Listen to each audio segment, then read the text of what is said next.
संघर्ष is equal to सफलता। Exam जैसे जैसे पास आ रहे हैं, प्रेशर थोड़ा सा बढ़ता जा रहा है। अकाउंट्स तो थ्रू आउट द ईयर भाई उसका तो प्रैक्टिस की जाती है। बात आ जाती है पीएसटी की, तो सोचा एक फास्ट रिवीजन दे दें बच्चों को, है ना। प्रॉपर वीडियोस तो हो चुके हैं कि पूरा पूरा चैप्टर हमने, उसके लिए वीडियोस मेरे अपलोड हो चुके हैं। लेकिन अब हम क्या आपको पढ़ाएंगे हम आपको एक फास्ट रिवीजन हर एक चैप्टर का सेपरेट। स्टार्ट करेंगे अपने वीडियो को और स्टार्ट करेंगे अपने चैप्टर को, कौन सा, nature and significance of management से। ठीक है, ऐसा रिवीजन दे देंगे जिससे आप अपनी पूरी केस स्टडीज भी कवर कर पाएंगे। Very short question, very long question, short question, whatever जो भी आए पेपर में सब हो जाएगा। स्टार्ट करें।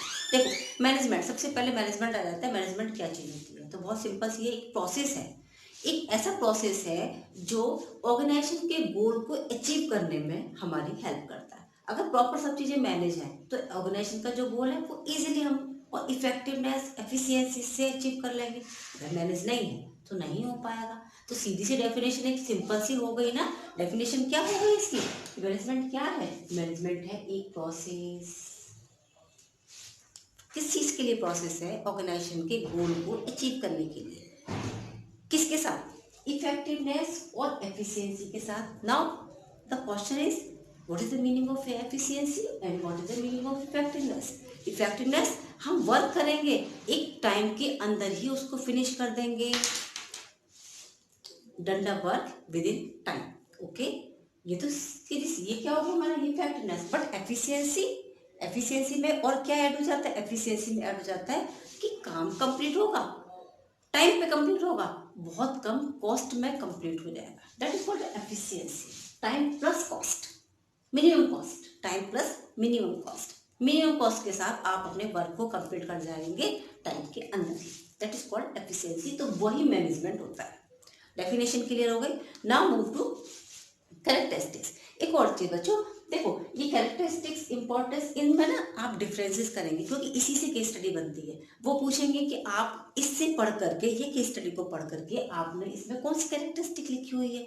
आपने कैरेक्टरिस्टिक की जगह हमारी इंपॉर्टेंस लिखी तो गलत हो जाएगा ना, है ना। डिफरेंसेस रखेंगे हम कैरेक्टरिस्टिक्स में और इंपॉर्टेंस में। ना कैरेक्टरिस्टिक, कैरेक्टरिस्टिक्स मतलब क्या होता है, उस चीज के माने मैनेजमेंट के फीचर्स, समझ गए ना, फीचर्स, उसके अंदर क्या क्वालिटीज है, उसकी इंपॉर्टेंस नहीं, उसके अंदर क्या क्वालिटीज है। क्या होती है क्वालिटीज, एक तो गोल ओरिएंटेड रहता है। गोल ओरिएंटेड, जो चीज हमने सोच रखी है, हमने टारगेट इतना सेट किया हुआ, इतना प्रोडक्शन होना चाहिए, गोल ओरिएंटेड है। हमारा मैनेजमेंट उसके अकॉर्डिंग वर्क करना स्टार्ट कर देता है। गोल ओरिएंटेड है, पहले ही सेट कर लिया जाता है कि इतना प्रोडक्शन करना है। पर वैसे यूनिवर्सल है, हर एक लेवल पर, हर एक ऑर्गेनाइजेशन में, वेदर इज स्मॉल ऑर्गेनाइजेशन और लार्ज ऑर्गेनाइजेशन और द एनजीओज, सब पर एप्लीकेबल है, राइट। मल्टी डायमेंशन है, मल्टी डायमेंशन, देखो मल्टी डायमेंशन में आ जाता है मैनेजमेंट ऑफ वर्क, वर्क का मैनेजमेंट किया जाता है, मैनेजमेंट ऑफ पीपल, पीपल का मैनेजमेंट किया जाता है, और मैनेजमेंट ऑफ ऑपरेशंस, कितने काम होंगे, सेल्स का हो रहा है, परचेज का हो रहा है, सेल्स रिटर्न हो रही है, परचेज रिटर्न, इन सारी चीज़ों का, ऑपरेशंस का, इन सब का क्या किया जाता है, इन सब का मैनेजमेंट। इसके लिए एक कंटिन्यूस प्रोसेस है, नॉन स्टॉप चलता रहता है भाई। प्लानिंग में भी होगा, ऑर्गेनाइजिंग में भी होगा, है ना, स्टाफिंग में भी मैनेजमेंट होगा, लगातार चलता रहेगा। ऐसा नहीं कि बस आज कर लिए फिर हम कल नहीं करेंगे, नहीं, ये तो नॉन स्टॉप चलेगा ना, इसकी कैरेक्टरिस्टिक है। ग्रुप एक्टिविटी, अगर हम ये कहें कि भाई एक किसी एक से हो जाएगा, नहीं होगा, सारे लोग मिल करके, सारे लोग, पूरे जितने भी आपकी फर्म है, फर्म के सारे लोग मिल करके काम करेंगे, तब मैनेजमेंट वर्क करता है, राइट। ये केस स्टडी में पूछा जाता है, तो आपको इसमें क्या लिखना होगा कि इसमें कौन सी कैरेक्टरिस्टिक लगेगी, इसमें लगेगी ग्रुप एक्टिविटी, ठीक है।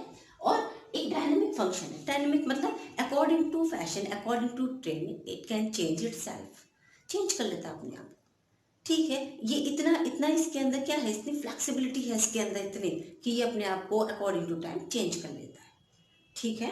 और उसके बाद आता है इंटेंसिबल, भाई इसको जस्ट थोड़ी फील कर सकते हैं हम, फील इंटेंसिबल होता है, ठीक है। आप किसी भी ऑर्गेनाइजेशन के अंदर घुसे, है ना, प्रॉपर सब कुछ एकदम मैनेज्ड है, तो ये क्या होता है, आप अपने आप से फील कर रहे हैं, वो दिख नहीं रहा है पर आपको फील हो रहा है। क्लियर है characteristics. Now move to importance. Importance क्या होती है, देखो इंपॉर्टेंस माने ये क्यों हमारे लिए जरूरी है, ये कैरेक्टरिस्टिक नहीं है, ये हमारे लिए जरूरी क्यों है, क्योंकि इसके अंदर ये सारे कैरेक्टरिस्टिक हैं, समझ गए। लेकिन इसकी इंपॉर्टेंस में हमें क्या लिखना होगा, इसकी इंपॉर्टेंस में लिखना होगा क्रिएट डायनेमिक ऑर्गेनाइजेशन, अगर मैनेजमेंट है तो अपने आप से ही हमारा ऑर्गेनाइजेशन डायनेमिक हो जाएगा, ठीक है, कि according to time, according to situation it can change itself, अपने आप से चेंज कर लेगा अपने आप को, समझ गए। और क्या होता है, हेल्पिंग अचीविंग ग्रुप गोल्स है इसी से, लेकिन इंपॉर्टेंस अलग है, कैरेक्टरिस्टिक्स अलग है, समझ गए, है ना।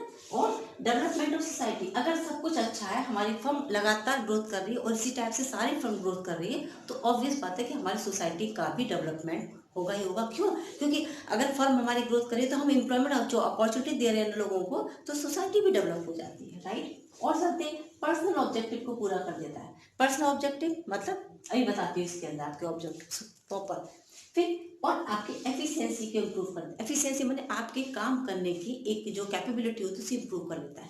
मैनेज तरीके से आपका सब चीज़ें रखी हुई है, प्रॉपर मैनेज्ड है, तो आपको काम करना इजी हो जाता है। आप पढ़ने बैठे, अभी बुक्स ही नहीं है, यहाँ ढूंढ रहे हैं, पेन नहीं है, कभी इरेजर नहीं, टाइम वेस्ट होता है ना, ठीक है ना। अगर आपकी बुक्स, आपकी पेन पेंसिल स्टेशनरी आपका प्रॉपर एक मैनेज्ड है, तो आपका टाइम वेस्ट नहीं होगा, प्रॉपर एफिशिएंसी से फटाफट पढ़ने लगेंगे और जल्दी कवर हो जाएगा, राइट। बस ये हमारी क्या, ये एफिशिएंसी को इम्प्रूव करता है, ये इसकी इंपॉर्टेंस है, समझ गए। यहाँ आप डिफरेंस क्लियर करेंगे। नाउ अब आ जाते हैं ऑब्जेक्टिव्स में। ऑब्जेक्टिव माने इसको आके हम रखते ही क्यों, क्यों, कोई कारण तो होगा ना कि हम मैनेजमेंट करते हैं अपनी अपनी फॉर्म में, उसके पीछे के कारण होते हैं। भाई एक ऑर्गेनाइजेशन के लिए हमने रख दिया एक सोशल ऑब्जेक्टिव और दूसरा तीसरा जो है पर्सनल। ऑर्गेनाइजेशनल ऑब्जेक्टिव्स क्या है भाई, सर्वाइवल। इतनी सारी कंपनी के बीच में अगर हमें जिंदा रखना है अपने आप को, तो हमें मैनेजमेंट तो करना ही करना पड़ेगा। सर्वाइवल माने क्या होता है, जिंदा रहने के लिए भैया खड़े होने के लिए जगह तो चाहिए, तो मैनेजमेंट अगर आपकी फर्म का अच्छा है तो डेफिनेटली आप एबल हैं, ठीक है। उस जब सर्वाइवल होना शुरू हो जाएगा तो धीरे धीरे हमें प्रॉफिट भी आना स्टार्ट हो जाएगा, और जब प्रॉफिट होगा तब हम ग्रोथ कर पाएंगे, ठीक है। जैसे जैसे प्रॉफिट आना स्टार्ट हो जाएगा तो हम उसको इन्वेस्ट करेंगे, इन्वेस्ट करेंगे तो ग्रोथ होगी हमारी। हमने नई मशीनें खरीदी, नए लैंड खरीदे, अपनी फैक्ट्री को बढ़ा लिया, ग्रोथ हो रही है हमारी, क्योंकि हम प्रॉफिट कमा रहे हैं, क्योंकि हम सर्वाइव कर चुके हैं। चलते हैं आगे। सोशल सोशल ऑब्जेक्टिव बहुत सिंपल है, हमें यहाँ पर जो भी काम करेंगे हमें अपनी सोसाइटी को ध्यान में रख के करेंगे। सोसाइटी को करने के लिए हम प्राइस ऐसे सेट करें जो उनके लिए रीजनेबल हो, हम क्वालिटी ऐसी दें उनको जो उनके लिए अच्छी हो, ठीक है। अगर हम एम्प्लॉयमेंट दे सकते हैं तो उनको एम्प्लॉयमेंट दें, राइट। और क्या करेंगे, और हम करेंगे इको फ्रेंडली प्रोडक्ट लेकर के आएंगे, पोल्यूशन फ्री हो, ठीक है ना। और क्या लेकर के आएंगे, एजुकेशनल हेल्थ ट्रेनिंग देते रहेंगे समय समय पर। अगर ऐसा प्रोडक्ट है जो लोगों को समझ नहीं आ रहा, उसके बारे में लोगों को बताना, अपने ही एम्प्लॉयज़ को ट्रेंड करना, उनकी हेल्थ केयर का ध्यान रखना। आ जाते हैं नेक्स्ट पर। पर्सनल की बात अभी हमने की थी, पर्सनल ऑब्जेक्टिव बताना है। पर्सनल ऑब्जेक्टिव माने हमारे एम्प्लॉयज़ के लिए, हम अपने एम्प्लॉयज़ के लिए क्या करते हैं, सैलरी ऐसी दें अडेक्वेट हो उनके लिए, वो अपनी लिवलीहुड को प्रॉपरली चला सके, समझ रहे हैं। और सेल्फ एस्टीम, उनके आत्मसम्मान का हमेशा ध्यान रखें, हमारा ऑब्जेक्टिव होना चाहिए, अदरवाइज हमारे एम्प्लॉय छोड़ छोड़ के भाग जाएंगे। उनका भी कोई सेल्फ रिस्पेक्ट है। पीयर रिकॉग्निशन, उनकी भी पहचान बनाए। अगर आप मीटिंग में बैठे हुए हैं और कोई डिसीजन लेना तो उनसे इनिशिएट कराए ना, उनसे भी पूछें, हो सकता है उनके पास कोई हमसे भी बेटर आइडिया हो, है ना, तो उसको भी कंसिडर करें, ओके।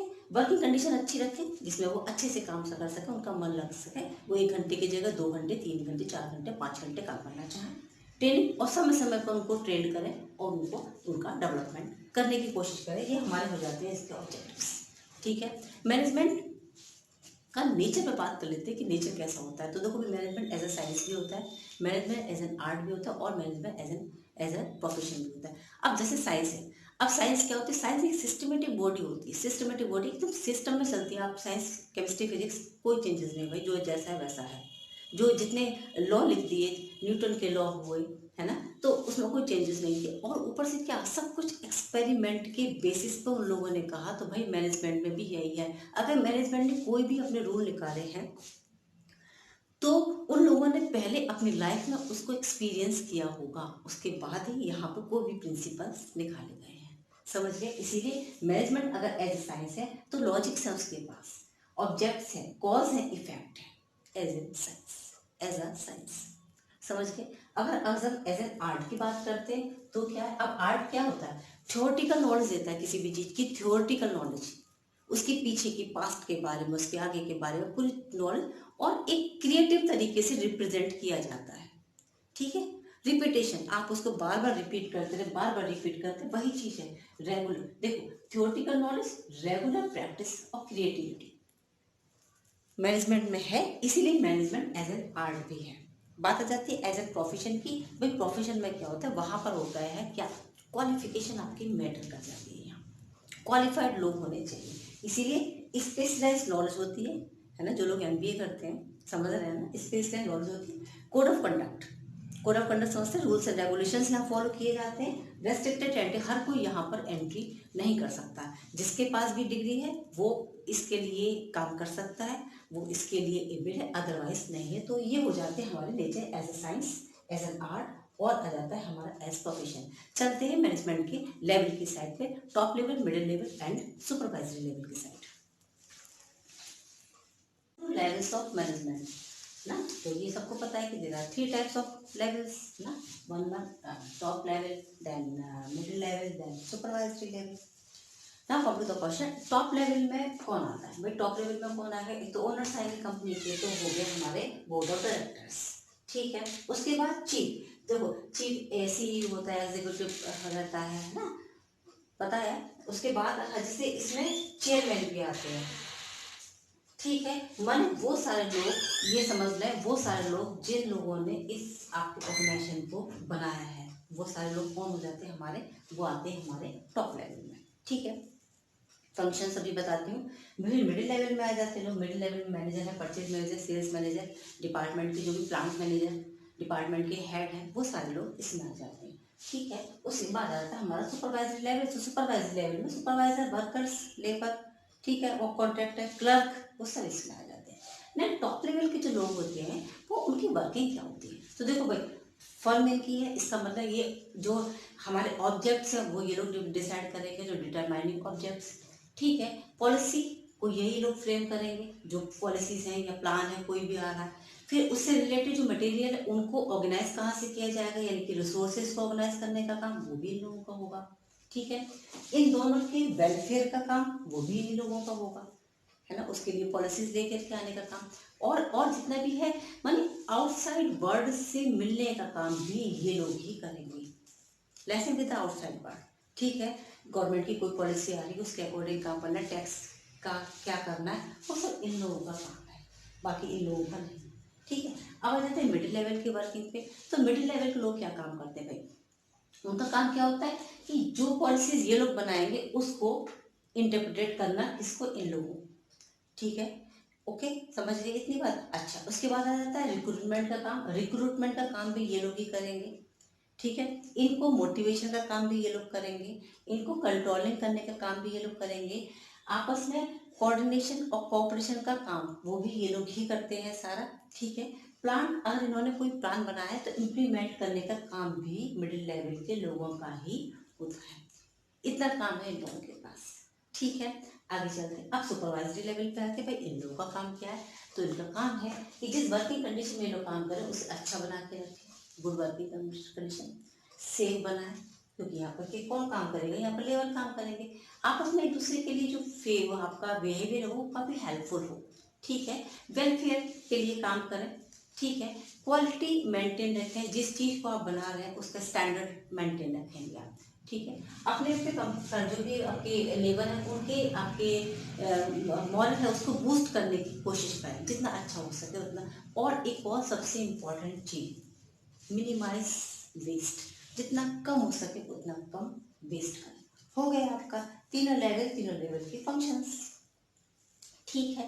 देखो ये लोग इन्हें अपॉइंट करते हैं और इन लोगों को अपॉइंट करने का काम इनका होता है, समझ गए आप? क्लियर है इतनी बात? एम्प्लॉयर एम्प्लॉय में डिफरेंसेस हो जाते हैं। बस लास्ट आ जाता है आपका क्या, कोऑर्डिनेशन आ जाता है। भाई मैनेजमेंट के फंक्शन है 5, और planning, organising, staffing, directing and controlling, 5 ही फंक्शन है जो हम डिटेल में पढ़ेंगे। लेकिन उससे पहले इन 5 के अलावा भी एक बहुत बड़ा फंक्शन होता है जो मेन फंक्शन है, दैट इज कोऑर्डिनेशन। कोऑर्डिनेशन मतलब इन सब में आपस में, इन सबको आपस में हमें क्या करना है, एकजुट बनाना है, ठीक है। जैसे कि किसी भी चीज़ें 5 हमारी अलग अलग चीज़ें बिखरी हुई हैं, ठीक है, उनको हमें एक में पिरोना है, that is the core meaning of coordination, ठीक है। बहुत जरूरी है, हर एक ऑर्गेनाइजेशन में बिना कोऑर्डिनेशन के कुछ नहीं है। इवन इन तीनों के बीच में भी कोऑर्डिनेशन का होना कंपलसरी है। कोऑर्डिनेशन नहीं तो भले कितने भी अच्छा आपको टॉप लेवल हो, मिडिल लेवल हो, सुपरवाइजरी लेवल हो, फर्म आपकी ग्रोथ नहीं कर पाए क्योंकि कोऑर्डिनेशन नहीं है लोगों के बीच में, समझ गए? क्यों? नीड है, जरूरत है, इसकी कोऑर्डिनेशन होना चाहिए। और क्या है? रिक्वायर्ड है, सारे लेवल पर रिक्वायर्ड है, चाहे इस पे हो, इस पे हो, इस पे हो, सब जगह रिक्वायर्ड है। ठीक है। अच्छा, तो कुछ फीचर्स भी देखना भाई लगे आप इसके। एक तो ये ग्रुप एफर्ट है, भाई किसी एक से नहीं होगा, सब लोग मिलकर के काम करेंगे, सब लोग मिलकर के काम करेंगे। ठीक है, माने ये लोग इनको कोऑर्डिनेट करें तो ये लोग इनको कोऑर्डिनेट करें, ये लोग सब इन दोनों को कोऑर्डिनेट करें। समझ गए? कंटिन्यूस प्रोसेस है, लगातार चलता रहेगा, लगातार चलता रहेगा। ऐसा नहीं कि आज कोऑर्डिनेशन हो गया कल गायब हो गया, ऐसा नहीं हो सकता। परवेसिव है, माने हर एक लेवल पर, हर एक लेवल पर, हर एक डिपार्टमेंट में, हर जगह पर कोऑर्डिनेशन का होना कंपलसरी हो जाता है। और क्या चीज़ है? रिस्पॉन्सिबिलिटी है, कोऑर्डिनेशन करने की रिस्पॉन्सिबिलिटी किसकी है? मैनेजर्स की है आपकी। क्योंकि अगर इनिशिएट यहाँ से शुरू हो जाता है तो अपने आप से ही सारा सब कुछ सिस्टम में आ जाता है।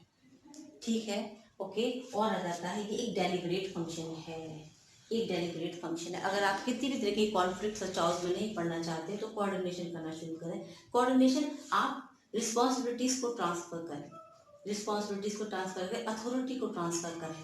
ठीक है, इसलिए क्या है, ये डेलिब्रेट फंक्शन है कोऑर्डिनेशन। अगर आप देंगे तो आपको पलट के भी वापस मिलेगा, रिस्पेक्ट देंगे तो डेफिनेटली रिस्पेक्ट ही आएगा।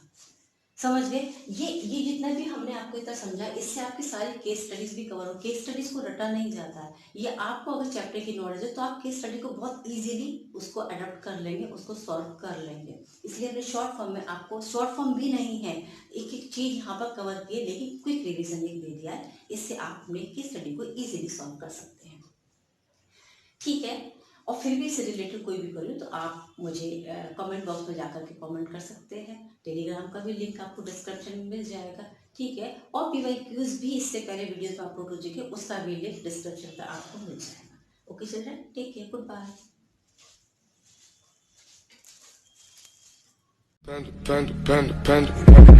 I got broads in Atlanta, just to throw me in the family. Credit cards and the scammers, hitting the licks in the band. Legacies.